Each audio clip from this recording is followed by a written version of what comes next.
of St. Mary's. Good morning, Norma. How are you? Good morning, Charlie. Well, Did you have a good weekend? I did actually. I was at the conference of the Royal Australian Historical Society in Wingham for the weekend. So. All right.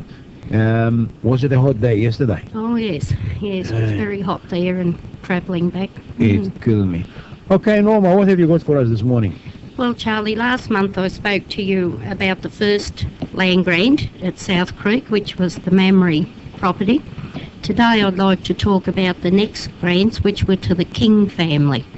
Also, these grants were along South Creek.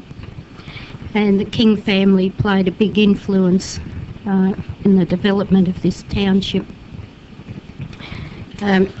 Governor Philip Gidley King was appointed to New South Wales in 1800, and he was here till 1806. And it was quite a difficult time in the history of the colony with the Irish convict rebellion of Vinegar Hill. He also had a lot of trouble with the soldiers at the time, particularly with John MacArthur. And his health suffered during this time. When he was about to return to England in 1806, he knew that his health was going to deteriorate even further, and he was quite concerned about the welfare of his wife, Anna Josepha, and their 4 young children. So he granted the children grants along the banks of South Creek, which was rather frowned upon by the Home Office in London. But when Governor William Bligh came to replace him, he ratified the grants, and so and he also gave an additional one to Mrs. King. And so those particular grants went from approximately where the railway line is now, north, and they took up all of Werrington, Dunheved, North St Mary's, all that area belonged to the King family. Area. It was a big area, but they left the land in the care of a manager, Roland Hassel, and they returned to England. They left in February 1807. Now in September 1808, the governor died in England, and it was always the wish of Anna Josepha, his widow, that she would be able to one day return to South Creek. But it took her 26 years to get here. Wow. How long did she live there? Pardon? How old was she when she passed away? In her 70s. 70s. But her son, Philip Parker King, he had returned to the colony in 1817 with his wife, Harriet Lethbridge. So you see these names coming into the family. There's actually about 10 suburbs that the names go back to that particular family. Also, I was going to ask you a question. Talking about King here, they're not probably they are related to our ex-mayor, Mr. King. I'm not sure that they were actually, but they still have a lot of descendants still living, not in our area, but they're scattered around Sydney. There's several in Victoria and Tasmania. So they were. Sorry to interrupt you. No, that's fine. That's fine. In 1817, this Philip Parker King married Harriet Lethbridge, and they were married in the St Mary Magdalene Church in Launceston, Cornwall. And 12 days later, he was petitioned to return to the colony to finish mapping the coastline. Most people attribute that job to Matthew Flinders, who started mapping the coastline but was unable to finish the job because his ship was unworthy. But Philip Parker King was asked to do this job, and so he and Harriet set sail for Sydney, and she stayed at a King home in Parramatta while he went off and mapped the rest of Right. the coastline. And they returned to England in 1823. Then in 1827 he was commissioned to go to South America and map the coastline there. By this time they had a son. Well, they had more than one child, but the eldest son, Philip Gidley King, named after his grandfather, he went with his father as an 8-year-old ship boy. Harriet returned here to the colony with her brother, Robert Lethbridge, who married Philip's sister, Mary King. She owned the Grant at Werrington, and so they came back here with Harriet and settled on the Grant at Werrington. Now, Philip Parker King with his son, they went off to do this charting of the coastline of South America, and they're gone for 5 years. Well, it must have taken months travelling with them. They with yes. sails, you know, Yes. they never had engine-powered No, boat. no, it was, well, actually they left England in September 1827, and they arrived in the following February Jeez. in Sydney. At the time, Harriet was expecting another child, so she went directly to Parramatta, to the home there, where she was confined, and then within a month she was at the Dunheved home and managing that property Right. with her young children. But of course, in those days there weren't roads, they were bush tracks Bush in and tracks, out of that area. This is telling them what's been developed nowadays. Yes. No one would ever think what's happening in the future. No. And I just admire the bravery of these women, that they came so far across the world to extremely harsh conditions, and particularly without her husband there for support. That's You right. know, Harriet was a very strong woman, and apart from running the property herself, she had an overseer there to help her and a few convicts, but she also offered a lot of help to neighbours and family. She always seemed to be on call for anyone who was in need. So it was quite a difficult time. It must have been hard for women them days, because from what you can read, the men were rough and ready, and it's what the men say, and there was no rules them days. Well, it was it's sometimes a little bit difficult to learn a lot about the women, because women were so ignored. You know, we read a lot about the exploits of the men, but sometimes it's a little bit scratchy about the information we can get on the women. Fortunately, during the 5 years that Harriet was at Dunheved, she wrote several letters to her husband in South America. She'd send the letters to Rio de Janeiro, and he'd pick them up whenever he could, or another ship would pass them on, and he kept all those letters. And many, many years later, they came into the possession of Harriet's great-granddaughter, and she published them. All right. And so it was through those letters. Yeah. While there's no startling history in them, they're about everyday life at Dunheved, and she keeps her husband up to date with what's happening at the farm. And I suppose you were lucky them days to receive a letter, and Oh, well, it took 10 months, yeah. you know, at times for him to receive the letters that she sent them. Yeah. Paper was very short in the colony, and it cost 3p for one sheet of paper. Jeez. And we have a photograph of an example of one of Harriet's letters where she had written across the page as we would, then turned the page sideways All right. and written that way, and she had rather fine spidery writing, so it was very difficult to decipher the letters. Yeah. I think we used to do that on the airmail. Thing. Yeah. You put in as much as you can, you run out of That's space, right. and so I That's sat right. sideways. When Philip received these letters, it's thought that he probably read them over and over again because of the Right, number yeah. of times they'd been folded. And also he read them at night by candlelight in his cabin, and several of the pages were actually scorched on the Yeah. edges where he'd held them too close to the candle. The candle, yeah. Was not good for me to read by candle on a spotlight. But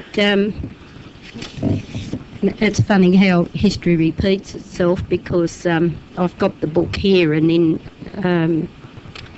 1827 she tells Philip how we need a few weeks of drenching rain because everything is so dry and the crops are failing, and by March 1828 she's getting a little bit desperate, and by May 1828 they still hadn't had rain, and so they had decided they wouldn't breed any horses that year because they had nothing to feed them on. And well, they had the same problem as we've got at that's present. right. Yes, very much so. Everywhere is dry, and I think sure that it's going to be water restrictions. Yes.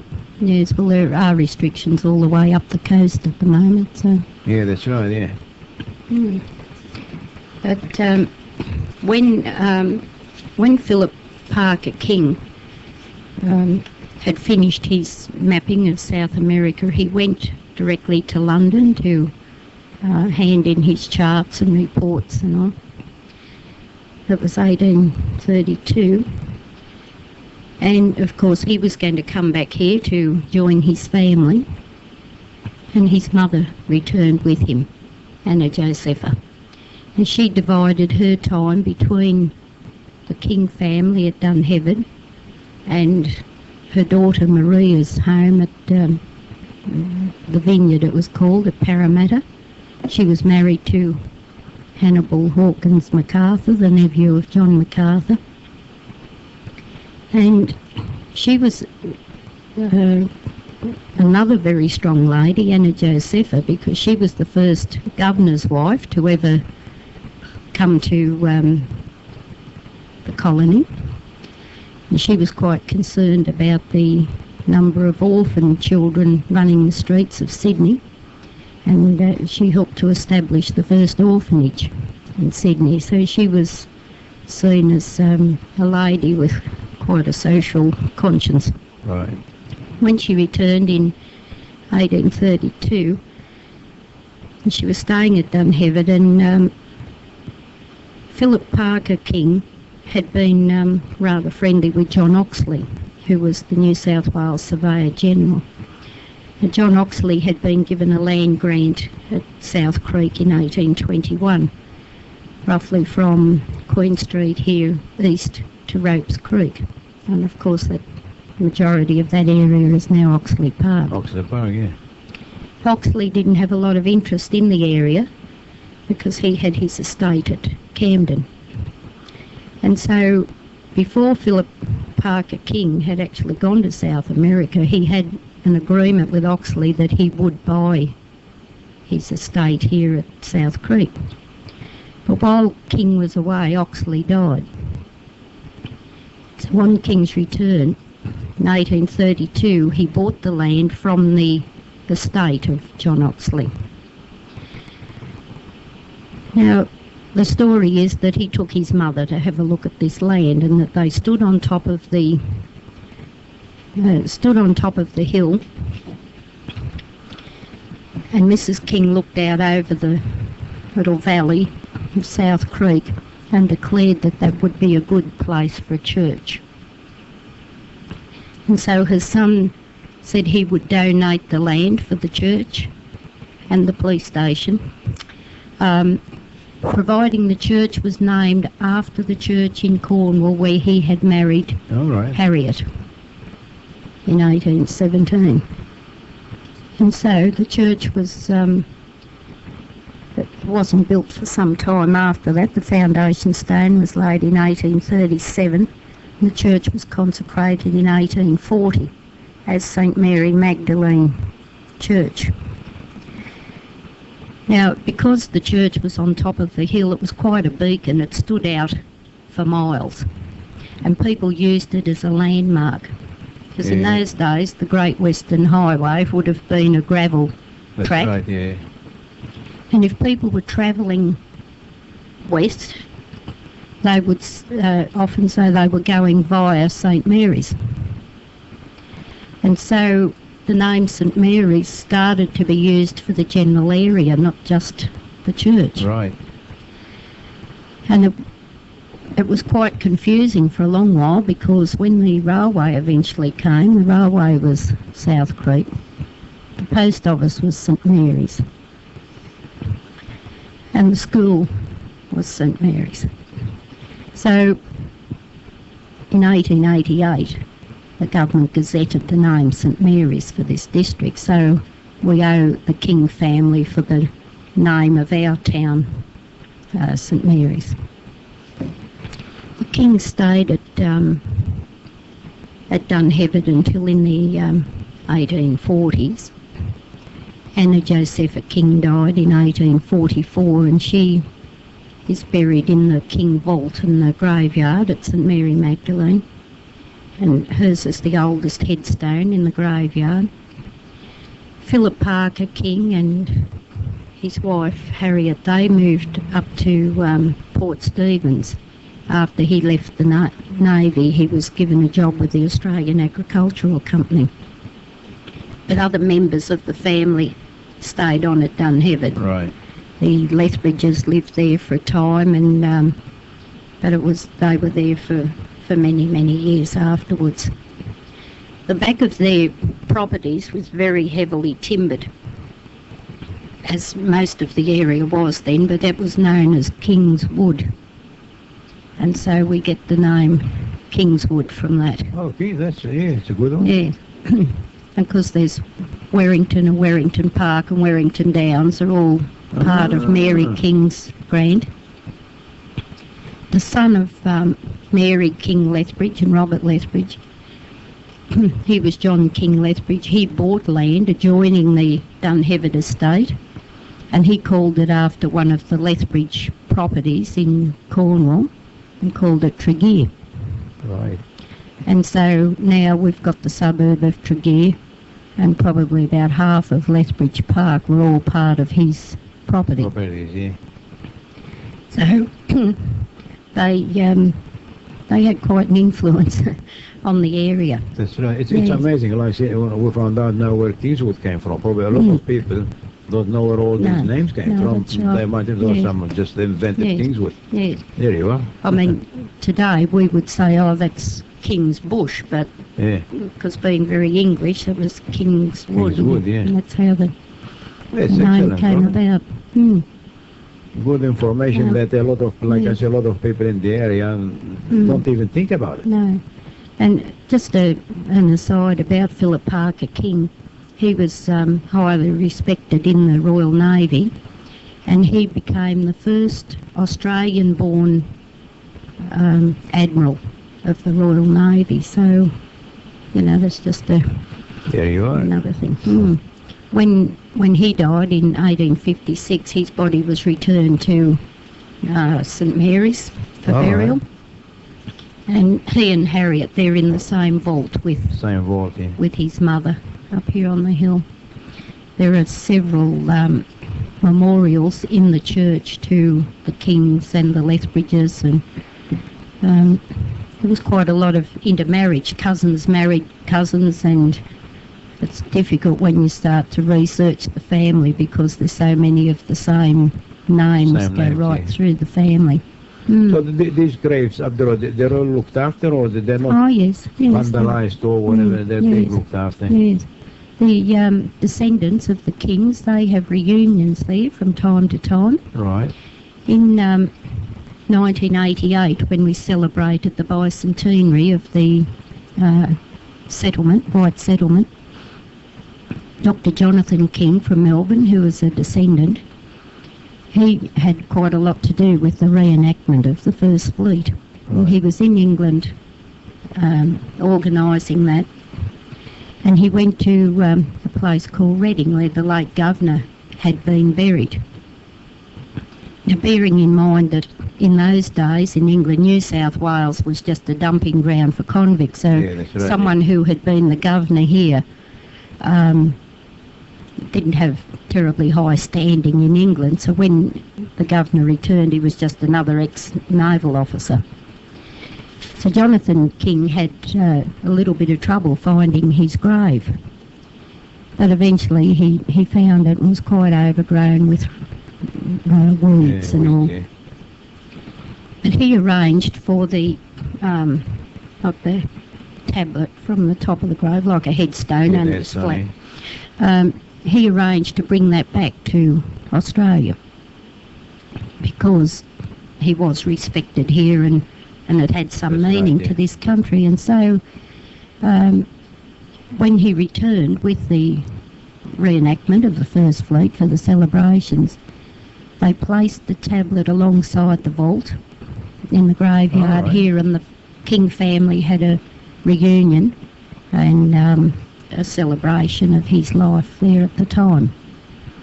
They have had another reunion since then, and in 2000, because that was the bicentennial of when he became the governor. So they maintain an interest in the church, and some of the family recently paid for the restoration of the stained glass windows that were memorial to Mary Lethbridge. So is the church still sort of operating like a normal church for services? Yes. So it's not just a historical church? No, they just had a new minister inducted last Wednesday night. And he's seems quite interested in the history of the church as well. So, oh yes, it's alive and well. There you are. If you're listening, you want to go and watch all this and read all about it, just go to St. Mary's Magdalene Church. It's just up the road, yeah? Yes, on the hill overlooking the township. Excellent. Anything else for us, Norma? Well, I think that's probably okay. Well, about we'll it for set today. We'll let you have of course, that if people want more information, they only need to contact the That's right. St. Mary's and District Historical Society, and we're quite happy to guest speak for groups or take them on tours. Could you tell them how they contact you? Or? Yes, they can ring me on 9623 2307, and we're always willing to help anyone with any research. Excellent. School children, adults, doesn't matter. Anyone out there wants to know something in particular that they never heard about it, you can either contact us through here, contact me on my breakfast shows, and I will tell Norma what you want to hear about. All right. Thank you. Thank you, Norma. That was Thank you very Norma much, Charlotte. Tobin from St. Mary's and District Historical Society, which